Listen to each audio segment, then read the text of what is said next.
My name is Dylan Parker. I teach Bible and theology at John Brown University. What brought me to JBU is mostly that my family lives here. I grew up in Northwest Arkansas in Rogers. My family lives in Decatur now. So we moved back to the area from California when I was finishing my dissertation. Though what I really enjoy about being here is that JBU is specifically and intentionally a student-oriented college. I really appreciate that, and I also appreciate its evangelical character, that in a world kind of torn apart by culture wars, JBU seems to be deeply rooted in genuinely on authentically evangelical faith. A lot of my hobbies include landscaping. I was a landscaper for about 5 years before going off to get my dissertation.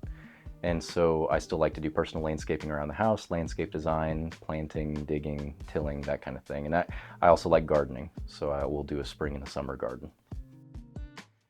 I collect records.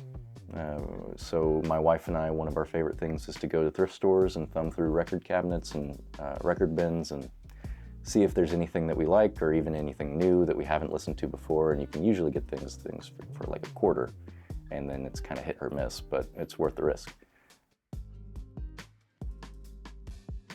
So one thing that people might not know about me is that I have helped to edit and also produce two chapters for a devotional called Don't Look Away, The Horrors of Holy Scripture.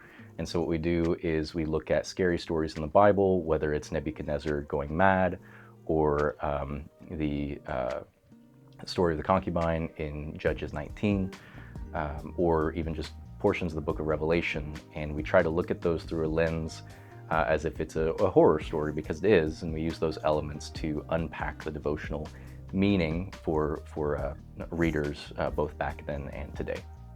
My favorite thing about working with JBU students is that our students come from, in many ways, the same culture that I grew up in.